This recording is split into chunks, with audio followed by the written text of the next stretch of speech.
వెంకటకృష్ణ గారు, నా అదృష్టమో నా దురదృష్టమో నాకు తెలియదు కానీ ప్రభుత్వం ఒక మంచి పని చేసినప్పుడు కంటే ఓ తప్పు పని జరిగినప్పుడు ఎక్కువగా డిబేట్ లోకి వస్తూ ఉంటుంటా. ఈ రోజున ఈ ఇప్పాల రవీంద్రారెడ్డి ఈయన పెట్టిన పోస్టులు కూడా నేను ఇవ్వాలే చూశానండి.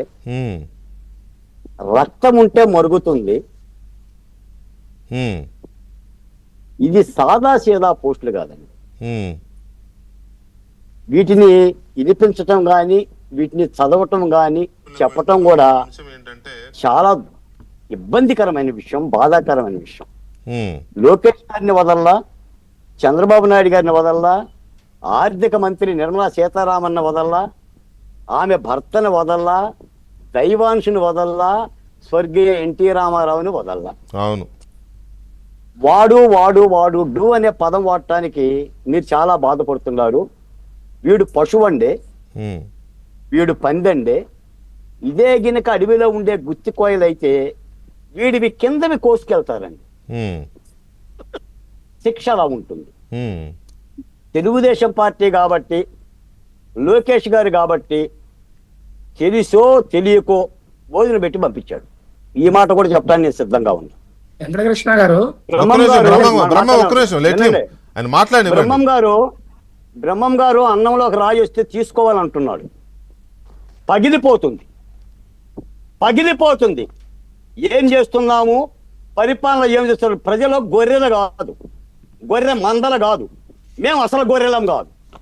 నిజంగా రామారావు, స్వర్గీయ రామారావు ఆత్మగౌరవానికి కట్టుబడి ఉంటే, తెలుగుదేశం రక్తం ఒంట్లో ఉంటే ఇటువంటి దుర్మార్గులు తెలియకుండా ఎందుకు వస్తారు? 3 నెలలుగా మాకే అపాయింట్మెంట్లు లేవు లోకేష్ గారి దగ్గర. 3 నెలలుగా. వెంకటకృష్ణ గారు, మీకు తెలుసు, ఒక నాయకుడిని కలవాలంటే 5గురు వచ్చినా 6గురు వచ్చినా విచారణలు ఉండవా?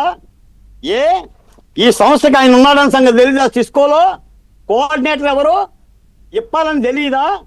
వీడు ఇప్పుకున్నాడని తెలియదా? వీడే ఉద్యోగస్తుడు కాదు. వైసీపీ జగన్మోహన్ రెడ్డి గారి యొక్క సోషల్ మీడియానే కాదు, పశువు. మీరు అరెస్ట్ చేయాల్సింది పోసాన్ని కాదు, మీరు అరెస్ట్ చేయాల్సింది బోరుగడ్డని కాదు.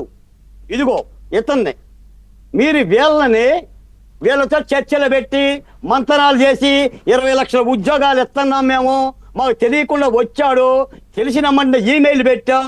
ఎందుకు చేస్తారు ఇతను ఉద్యోగం నుంచి? తెలుగుదేశం పార్టీకి ఏముందో హక్కు, ఇసుకో నుంచి తీసిన హక్కు ఉద్యోగం. ఎందుకు పోతాడు ఇతను దేశం వదిలి? ఎవరికి చెప్తారు బుర్ర కథలో? ఇరుకుంటూ కూర్చుంటారా ఏంటి? చేత అయితే తీసుకోండి, లేదు అని అంటే తీసుకోమాకండి. మిమ్మల్ని ఎవరు తీసుకోమంటున్నారండి? బాలకోటికి అపాయింట్మెంట్ ఉండదు, రామకృష్ణకి అపాయింట్మెంట్ ఉండదు, ఓ దళిత బిడ్డకు ఉండదు, నా కోడికత్తి సీను బువ్వలాగా తిరిగితే అపాయింట్మెంట్ ఉండదు, డాక్టర్ బిఆర్ అంబేద్కర్ మీద చెప్పులు దండేస్తే అపాయింట్మెంట్ ఉండదు, మాట్లాడేవాడు లేడు, పరామర్శించడు. మేము మాట్లాడితే అలా అనరాదు, గట్టిగా వేరొకరు వినరాదు. మరి ఏం చెయ్యాలి? కుమిలి కుమిలి కుమిలి కుమిలి లోపల ఏడవాలా? దానికోసం మేము కష్టపడ్డది. దానికోసం రాజధాని ఉద్యమం కానీ, ఇప్పటికీ ఆత్మగౌరవ ఉద్యమం కానీ, నా డాక్టర్ సుధాకరు, డ్రైవర్ సుబ్రహ్మణ్యం, అబ్దుల్ సలాం ప్రాణాలు ఇచ్చింది, మానాలు ఇచ్చింది దానికోసమా? బ్రహ్మం గారు, మీరు చెప్పండి, ఇది ధర్మమా? ఇది ధర్మమా అంటే ఒక చిన్న రాయిలాగా తీసేసుకుంటారండి? ఏమండి, మాకు తెలుసు తెలుగుదేశం నాయకులు, సీనియర్లు తెలుసు. 30 ఏళ్ళు 40 ఏళ్ళు తెలుగుదేశం పార్టీలో రక్త మాంసాలు పెట్టుబడిగా పెట్టిన వాళ్ళతో రోజుకు 10 మందితో మాట్లాడతా. ప్రభుత్వ పరిపాలన ఎలా ఉందో మా కళ్ళతో చూడండి, కళ్ళజోళ్ళు తీసి. మీ కళ్ళతో కాదు, ఎందుకంటే యుద్ధం చేశాం, అడిగే హక్కు మాకుంది.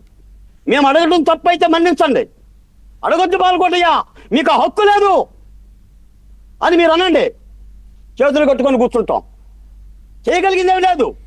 నాడు ఒకసాం, నాడు అంటే ఇక్కడ పాయింట్ ఏంటంటే కాదు, ఇక్కడ పాయింట్ ఏంటంటే అడగొద్దని ఎవరు అంటారులే కానీ, ఎందుకంటే మీలాంటి వాళ్ళ ఉద్యమాలు, మీలాంటి వాళ్ళ గొంతు అందరూ కష్టపడి బట్టే ఇవాళ జగన్మోహన్ రెడ్డి దిగిపోవడం, కూటమి ప్రభుత్వం అధికారంలో వచ్చింది.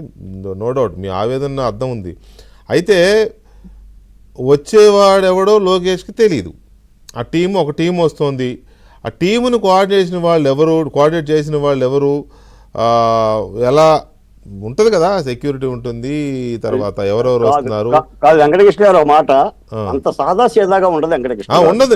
నేను అదే చెప్తున్నా. మీకు సిస్టమ్ తెలుసు, నాకు సిస్టమ్ తెలుసు. మనం యా, దీనికి నేను అదే చెప్తున్నా. ఇప్పుడు వెన్న రాసే ప్రయత్నం చేయమాకండి. తప్పు జరిగింది, తప్పును సరిదిద్దుకోండి. నేను అదే చెప్తున్నాను ఆ మాట సార్, చెప్పాలి. నేను అదే చెప్తున్నా. ఇప్పుడు లోకేష్ పార్టీ గవర్నమెంట్ లో కీలకమైన